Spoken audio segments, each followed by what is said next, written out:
Whether you're leading for the first time, leading through change, or learning to lead all over again, this space is for you.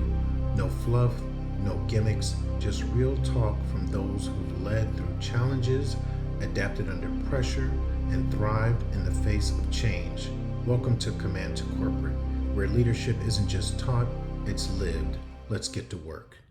So, our first topic, first episode is on, are leaders born or are they made? And so, definitely, as we, go through our discussion, any questions, comments, drop them below. Definitely hit like and subscribe because we'll definitely be bringing more, great content to you to kind of explore, listen to, kind of think about, and hopefully it helps you in your space. So, are leaders born or made? And before we get into that, what does it mean to be a leader? How would you define leadership? T, what do you think? I knew you're coming my way. Um, I'm sure there's a field manual out there that describes leadership. Um, and right now, off the top of my head, I honestly don't remember what it is. It's something along the lines of influencing others to accomplish the mission, or something along those lines. Yeah, you're Um, right. You're right. And I'm gonna go by the book. That oh, you way got it'll it. keep I'm gonna go by the book and keep us honest. So Okay. traditional definition, Mm-hmm. leadership is a process directing and influencing people to accomplish objectives. So you're right on the money with Ah, that. nice. Okay. All right. So then, from the military perspective, which we Mm-hmm. both have experience with, leadership is the art of influencing and directing people in such a way as to gain their willing obedience, confidence, respect, and loyal cooperation. Willing obedience, a little rough around there, but I mean, you get the gist of it. They have to have your back. You got to be able to execute. The mission calls for it. You got to get it done. That's what we signed up for. That's where they're there to do. Right. So So would that definition work in today's corporate world, do you think? I think leadership is the art of, with it saying, influencing and directing people in such a way that you do gain not willing obedience, but their support. Mm. I think their trust, they should have confidence in you as a leader. They should respect you. Loyal cooperation, I think that still goes back to support, because at the end of the day, you want your team to have your back, just like you did Mhm. in the military. The thing about the military is when you come into a new unit, you take over, people have to trust you. They have to, assume that you're going to make the right decisions with everything. And sometimes it doesn't happen. But I think when you then go in the civilian world, you want your team to have your back, excuse me, and trust and support you. What do you think? No, I think you're right, and I think that's the challenge of a leader. Is really earning your team's trust and confidence. So that they want to follow you, and so that they want to trust you. And that is probably extremely difficult to do. Um, I think once you have their confidence, I think loyalty comes after that. So I think so. The loyalty is not upfront. So I could trust a person. I could trust my leader. I trust that they know what they're doing. But loyalty, I think, develops over time, after multiple proven scenarios and events. Like, yeah, this guy or gal has my back, has my best interest, is looking out for me. I think that's when I become, loyal to a person. And that's, it doesn't matter who that person is. But yeah, if I trust that person, they have my back. Yeah, like you said, then for sure loyalty comes up. But it's hard to say loyalty up front, just because Yeah, yeah. I think, yeah, it's, when they say trust is earned, yes. Um, and I know we've had discussions before, in particular when you have a new team and they might, off the bat, they don't trust you. And Hmm. it's like, well, what have I done to lose that trust? I haven't done anything yet. Give me a chance to earn it, but don't just necessarily discount me and say, well, I don't trust you. Let it just be neutral. If I have to prove Yeah. myself as a leader, give me the opportunity to do that and start it from ground zero versus a negative, give me ground zero and then let me work up versus you saying Yeah. it's just a hard no. Now you got to get to break even and then we can go up. That's just a longer hurdle. But I see a lot of people are like that though. Oh no, I think you're absolutely right. I think that speaks to their bad experiences with previous leaders. Um, yeah, I mean, if you've had bad, so for example, when I used to work at Apple, I'm a brand new operations manager, and one of my managers just more or less said, "I don't trust you guys." Like basically, so this was part of a program, uh, and so here I am. I get pushed into an operational manager position day one. And so this particular manager did not trust those type of leaders. She's had bad experiences with that type of leadership from that particular program. And so she pretty much, ignored me and did not trust me, And so it was extremely difficult because like you said, I started off, way behind. I was just trying to get into neutral level with her, and that was difficult. But it just took a lot of me proving to her that I am not the same as others. Yeah. Um, I had to prove. I had to ask her pretty much like, hey, just give me the chance. Yeah.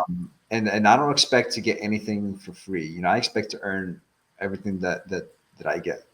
And Yeah. so if I have to earn her trust, and that was just over time, I have to demonstrate that I had her best interest in mind. I have to say, hey, um, how can I help you? That was a big thing that broke the ice between us. It was, for And you example, say she was a manager of yours? she was, yeah. Mm, okay. And there's one time where I kind of saw like, okay, I broke through a little bit. So we were sitting during our monthly one-on-ones, and I think we sat down and we talked about a few things, what's going on at work. And I was like, hey, what can I do to help you? And you could see in her face, like, what do you mean? Like, she's like, nobody's asked me that before, Yeah. And that's kind of what when I started seeing that was the start of a change, because now I showed interest. I'm like, I really, because I was genuinely interested, like, hey, how can I help you? Mm, Because after all, at the end of the day, I'm helping you. You're helping me accomplish my mission. We're doing this job. We have to work together, so might as well make it work. Um, and so that was a start. I think that's when I kind of broke even, like you said, and then it was yeah. all after that. But then let me go into one of the last definitions. So it talks Sure. about corporate perspective on leadership. It says Uh, leadership is about driving results while developing and empowering people to perform at their best. mm. So if her responsibility was to develop and empower you to perform at your best, but then you start out with saying, I don't trust you. Well, no, she was. I apologize. That was my mistake. So she was a manager that worked for me. Oh, okay, okay. Yeah, yeah, Oh, yeah, she worked for you. Oh, yeah, yeah. No, I mean this was a shocker to me. Like somebody, where we're traditionally in the army called subordinate. yeah, You yeah. know, come up and tell you, yeah, like I don't trust, people like you from this program. Yeah, I mean that was a wake up call. I was like, yeah, I'm definitely not in the army anymore. Oh, man, I'm telling you that and we'll he bring up a good point, not in the army anymore, and a few episodes down we'll be jumping into that. But I was there too, where that transition where you get this shock. And I know plenty of service members that got out are going through that initial shock, Hmm. moving into where corporate America, so to speak. But I'll wrap up with this just on the leadership piece. It said at its core, when we look at all of these different definitions, it says at its core, leadership is more about actions than a title. Mm, Leaders inspire trust. Number one thing, leaders inspire trust. yeah. Take responsibility and create a positive impact on those around them. So to me, a positive impact results in a positive working environment. Because if you go back to inspiring trust, it's not with just one person, it's with a group of individuals. And how much more is a work environment um, that much more positive, that much more successful when everyone does trust, which in the military we find that people do learn to trust. It becomes more of a family, True. which Yeah. in the civilian sector, unfortunately, you don't see that a lot. And so it's that wall, that you faced from her. I faced those types of walls where it's just flat out the trust is not there. That's interesting. Um, so I think about it every once in a while, and in the army, like trust, there's a certain level of trust that is automatically given to you, and that is usually a result of like, oh, this person's rank is whatever XYZ, and with such rank that comes in years of experience, typically, just because like how the art system promotional system works. So a lieutenant colonel may have, I don't know, 16 years or whatever, Mhm. and with that comes a certain level of trust that this person has made it through several gates. Um, that person is proficient, and you can kind of trust that the system may be identified him or her as a performer. And so you kind of automatically do that. Same thing, like you see a first sergeant walk in a room, and automatically it's like there's so much trust given to that person just because you know the career path that it took to get to that point. Well, would you say it's trust or respect? Because I don't know them. So if I'm a new soldier coming in, automatically those ranks you just, and for those that don't know, they're just senior ranking professionals, whether in the enlisted side, and you can look that up on your own, or the officer side. So you'd be able to see where those ranks sit, but automatically those ranks, they command respect. Mm. But then I have not seen you in action, so I'm not sure that I would say that my trust still is more neutral, because Hey, you could have that rank, and but and you're right. how you got there, timing, luck of the draw, whatever the case may be, you put in your dues, you paved the way, you did what you had to do. Great. But as far as execution, I don't know. We have not been to the battlefield. We have not been to an exercise where I could say, and I would think more so on the immediate leaders. So first sergeants, company commanders, then you start getting way higher than that. That's way more strategic. So I don't see that. But as a lower enlisted, what I do see is my section sergeant, my platoon sergeant, the platoon leader, those even up to the company commander. I need to see you in the battlefield, or when we go and play our, do our war games, how you are executing, to see, are you making the right decisions for us to take that other platoon, Yeah, yeah. or win, or if it's like, this is not making any sense, or are we out on guard duty and no one else, it's those types of scenarios where I can say, okay, oh yeah, you got our back, you did the right thing, or you're pulling us out or in. Then it's like, oh, I trust that person. Because off the bat, what you just described is all respect. You're right. So I didn't think about it that way. Yeah, I guess I tend to give people benefit of the doubt right off the bat. So I mean, maybe, you want to, yeah, because from a military perspective, it's like first impressions. yeah. Like for example, if you show up somewhere and your leader comes out clean pressed, clean shaven, boots highly shined, Mhm. off the bat, you're like, okay, this person looks sharp. If they're snappy with their things, this, that, you're like, okay, they're on it. All right, okay. Versus if they came to you boots halfway done, uniform got some Yeah, wrinkles in it. Something looks off. You're like, oh, they're a rag bag. you it's know, true. First you impressions know, are important. yeah. Absolutely. And so it's and I think we in the military we look at that, or unfortunately we may judge, for like your physical fitness, all of those things. We're just looking at it, and we haven't even got to going out to the field yet.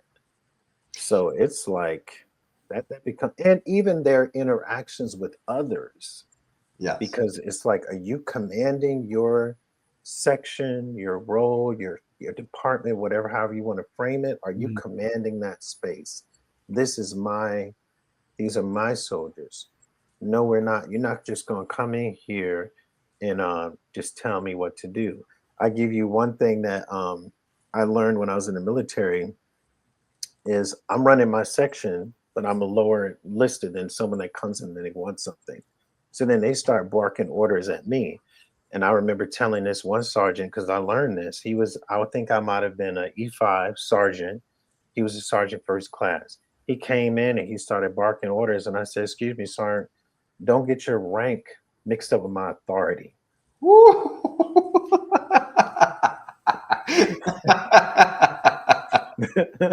This is How many push-ups my did you do that day? none, None. zero, zero, because I was right.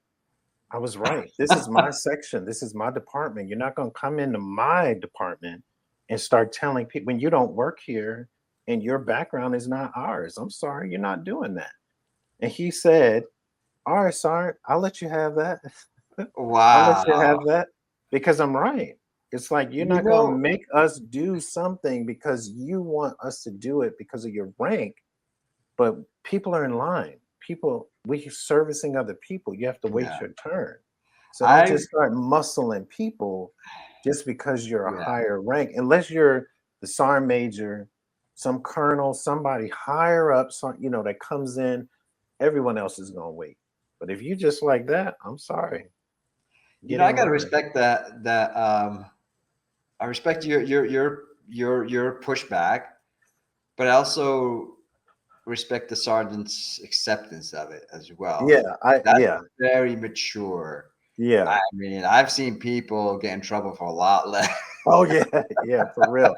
So let's let that take us to the topic at hand. Are leaders born or are they made? So if you had to pick a word, are they born or are they made? What are you going with? Born or made? I think man, that's a tough one because I mean, I've learned throughout my years in the army, I've learned so many skills of how to be a good leader and manager that like sometimes I say, yeah, I think managers can be, made. But I also know that there are very, book smart people out there Hmm. that have read all the books, that know the principles, and know what they're supposed to do, but they don't have the personality to execute it. You Yes. know, they just come across the wrong way. I don't know what it is. Either they're too loud or too crazy in one way, or maybe too soft spoken, too soft in others.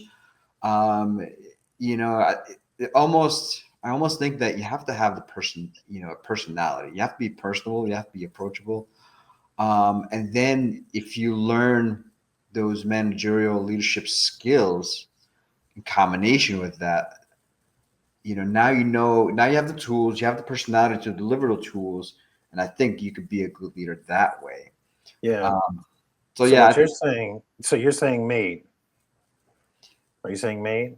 I heard I'm born. saying You're I'm saying you like said stuff that sixty to percent me. born, 40% made, or maybe like 51% born, 49 made.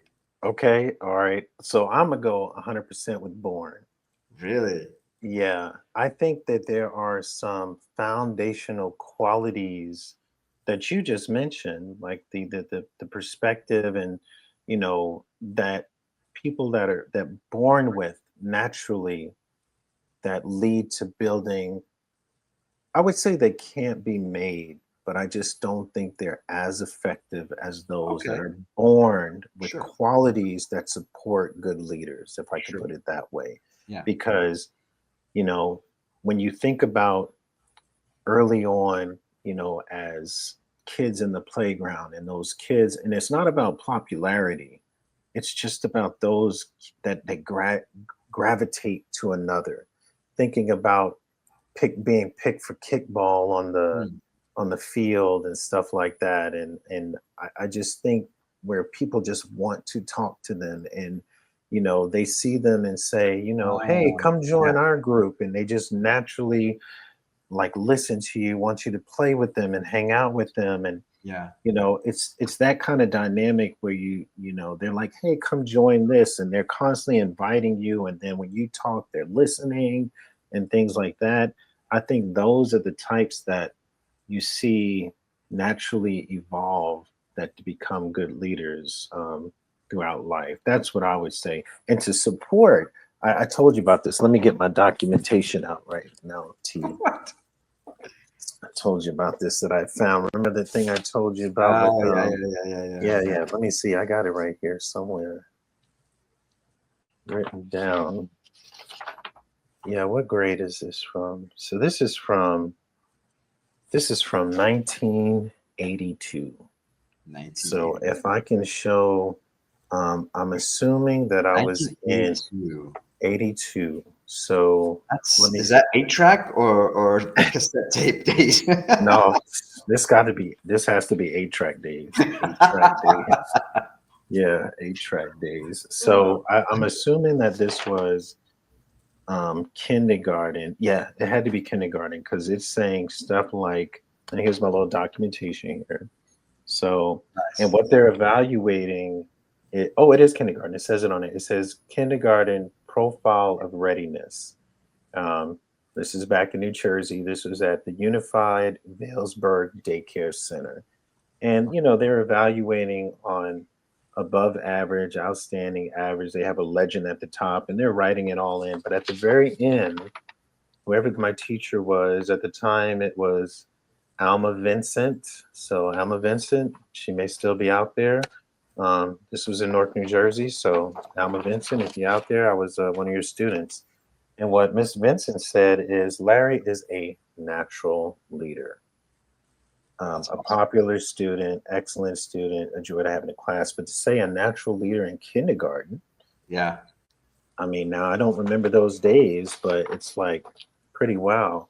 And then one thing back in the day, the same thing from the same teacher, I got a certificate of achievement. How many students are still out there getting a certificate for being a citizen, just an excellent citizen? Certificate of It's achievement just, for being a citizen. yeah, perform excellence of performance in citizenship. Are they still evaluating that nowadays? Yeah, no. My question is this a private or public? Did your parents Public. pay? They probably maybe did. She might have bribed her. Yeah, that's a good point. They knew I was going to pull it out decades later. Oh Lord. But so I'll jump in a couple other questions. And so it says, what qualities do so-called natural leaders, or maybe we're saying born leaders, often display in an early age? So that's what I'm talking about, is Mm, that natural connection they have with other kids, and the knock on the door, kids coming over, a group, can he come out and play, can she come out and play, and I want to be on your team, and they just where you're naturally able to figure out things, and just pull people together, and so things let's like a that. people person. Yeah, I mean, everything you yeah, describe is like a yeah, leader has to be a people's person. You're saying, yeah. Because okay, imagine if you don't care about people. yeah. I don't I don't care like about them. certain I people, don't. not all Yeah, people. yeah, yeah. But if you're in general, you're one to say, I Sure. don't really care about people. But Yeah. now you've progressed through life, and now you have an opportunity to be in charge, but you Mhm. don't like people. You don't want to be. Then it becomes forced. You're Yeah. there because you want the promotion, you want the money, but I don't want to deal with you. So Yeah. then it makes that dynamic a little challenging. Not to say that Mhm. people can't succeed, but I think it's more work, because it wouldn't be natural, Yeah. for you versus someone that's like they can easily talk and motivate and all of this stuff like that. So That's one of interesting. yeah, Okay. go ahead. No, it's I'm reflecting on my personality a little bit. So I'm introverted. And so like really And I would never guess that. I don't know if people would I don't know if I would call myself a people person to be honest with you, you know? Like in large groups, I'm okay.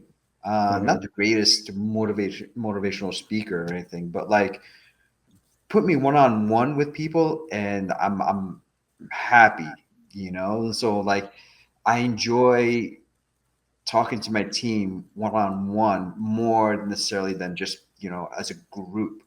I like ask them how's the day, how's it going. I like giving that personal touch.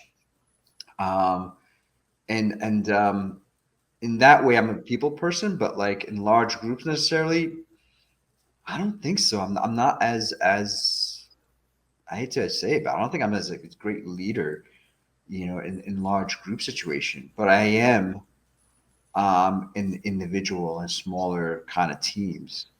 Yeah, but it still goes back to, even though it's just difference between, groups or individuals, but you're still bringing in those natural things. Just you prefer, based on who you are, the more intimate Yeah. versus the more, but you still have it there. So then another question is, how are specific traits, charisma, decisiveness, confidence, that you think are genetic or inherent? And so I would think, you know, when you look at maybe, for some of those that maybe see their parents, mom or dad, in different situations, and they emulate that, Mm. because they see it. Or even without emulating, you may find yourself as you're an adult, very similar behaviors as one of them, as both, you have these things. And then, because I remember my dad was very charismatic, very, he went out, he was the OG. So he was OG LP. And I'm just, I'm just LP, but he was OG LP. And but he had a lot of charisma. Oh, you're a junior. No, I'm not. Our middle Oh, names are not the same. But okay. yeah, but still Larry Perry. And but he had a lot of confidence, like you, unwavering. And so maybe I got a little bit of that from him, you know. So do you think you got it naturally, or do you think you looked up to your dad and like, wow, he's that's Well, what I like to be? I think it was naturally, because I didn't, though I grew up around him, I didn't grow up in the house with him. So I Okay. can't say that I saw that on a day-to-day basis, but in Mm. conversations, and especially when I got older and listening to him, I could see where I probably got that inherently from him, And then one thing he always used to say to me is, "Oh, you got it in you." So if I was working on something, and I'd tell him like, "Hey, I'm working on this motorcycle, trying to figure it out," he said, "Oh, don't worry about it. You got it in you," meaning it's in my DNA. It came from him. Yeah, I was about to question your stance here, but you saved it because I was about to say you saw your dad act a certain way, and you're like, yeah, that's the way I want to be, Yeah, And I feel like that's how leaders are made. Leaders are made in a lot of ways through observation. that brings us to the next question: how much does your environment shape someone into a leader? And that's what you're talking about. Yep. No, absolutely. It's like, the good and bad, influence us for sure. Whether it's good because like, wow, that was very thoughtful, that my boss asked me or told me or whatever. Then there's the opposite you learn from where it's like, wow, boss is a jerk, you Yeah, know? So you learn what not to do in that way.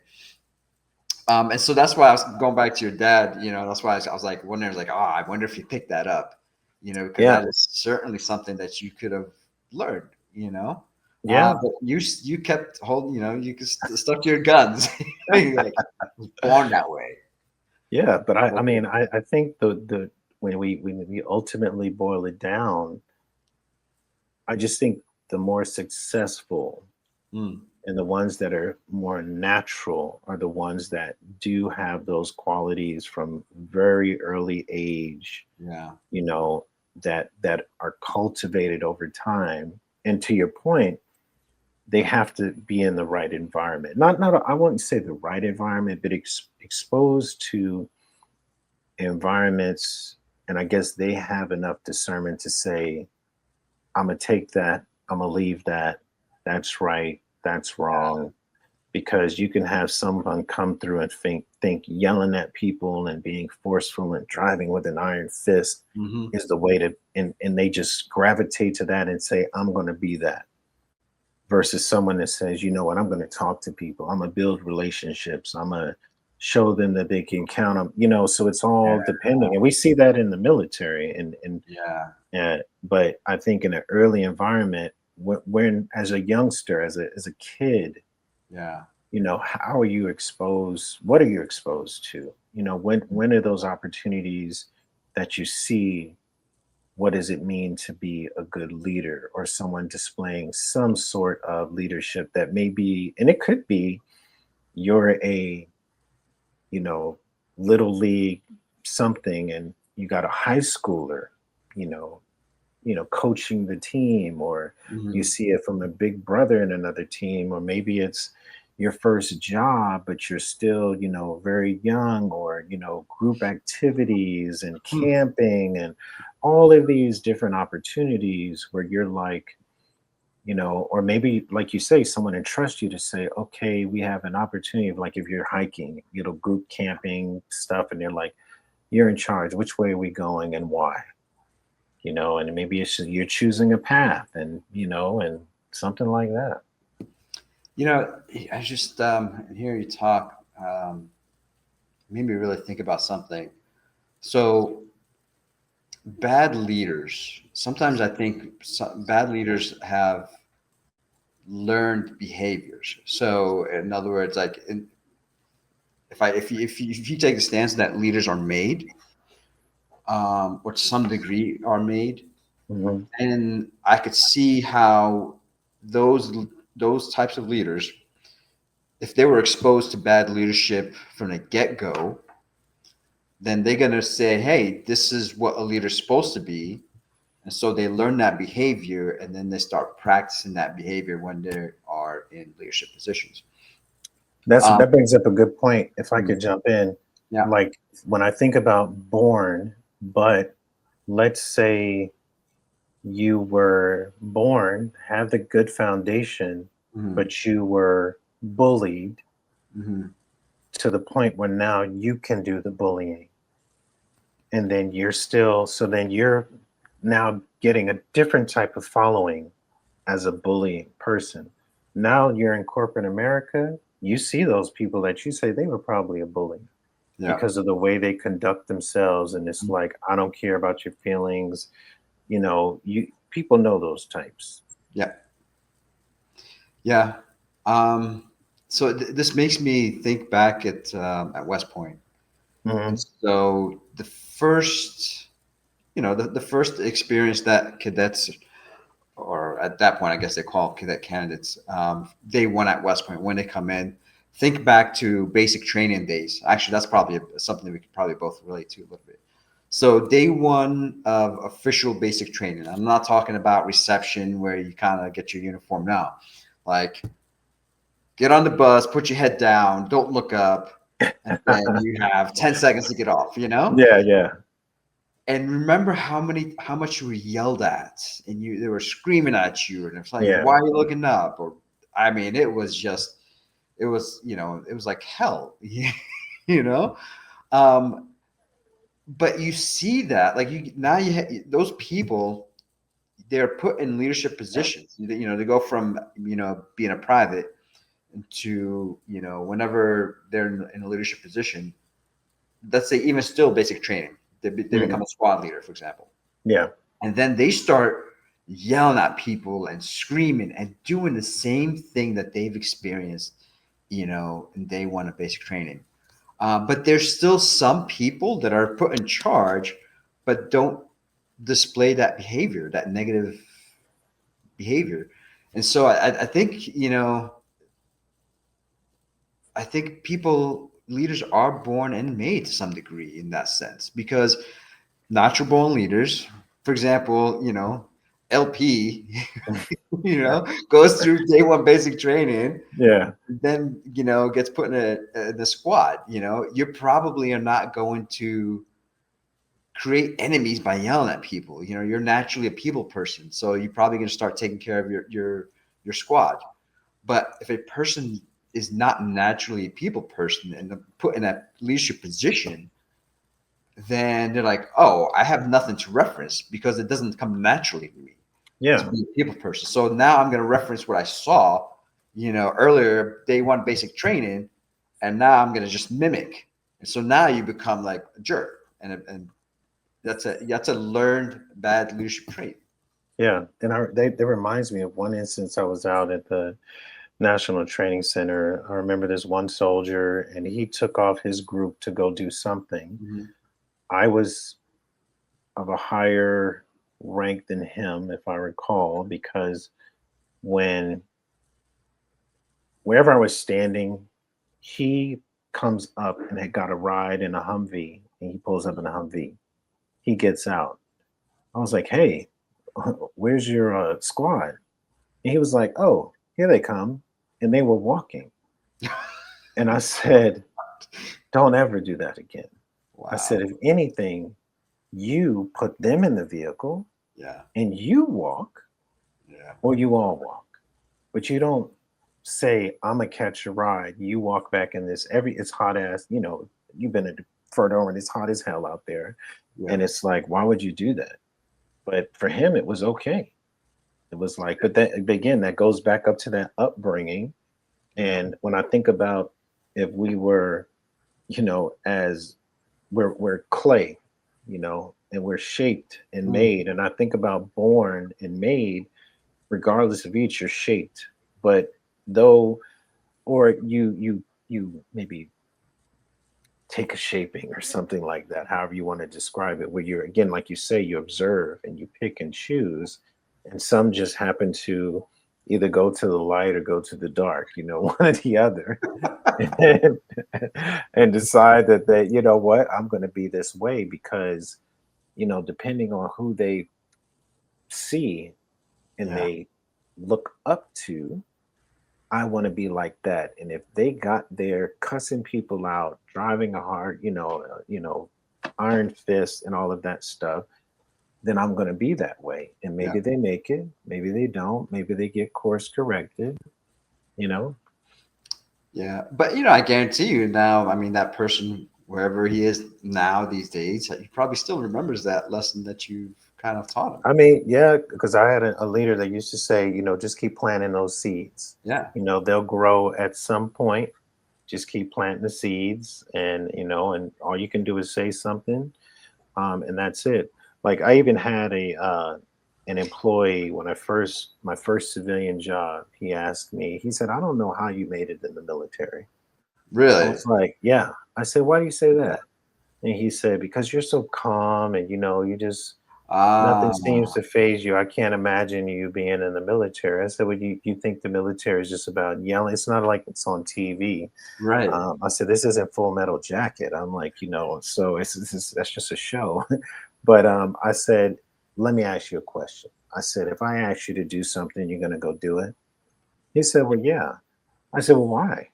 He said, well, because you asked me to. I said, but technically, I'm not really asking. I'm telling you, but I'm framing it in the question. Sure. Well, I'm going to do it anyway because you asked me to. I said, why? He said, because you asked me. I mean, I respect you. I mean, I'm going to do it. I said, the same way in the military. I don't have to yell at anyone. Yeah. If they respect me, I can ask. They're going to go do it. I said, though the ask is really a go do this, I'm just going to say, hey, do you mind going to get this for me? Right away, sir, no problem. Yeah, and a matter of fact, I mean, I think some of the best leaders out there are not screamers. Yeah. They're the calm, level-headed people. And under stressful situations, regardless where you are, whether it's in the army in Afghanistan, Iraq, or at work or at home. I mean, nobody wants a loud reaction. Nobody wants somebody that falls or cracks under pressure. And I think that's kind of one of a traits of a good leader: calm under pressure, able to kind of think logically, um, and execute. So yeah, I mean, just the opposite. I think, yeah, a calm individual is the type of leader that I'd want, at least. All right. So with that said, we'll wrap up with going back to the original question. Are leaders born or made? Have your percentage changed? Are you still at the 51? Where would you say if you had to 55 choose? If you born, had 45 made. All right, so you're leaning more so on the born side. I'm way over on I'm like 90% born. So all right, well we were able to share some good perspectives. Hopefully people got, some good insights into it. Feel free to leave any comments down below. Definitely like and follow because we'll be bringing more content. Hopefully enjoyed the episode because many more to come.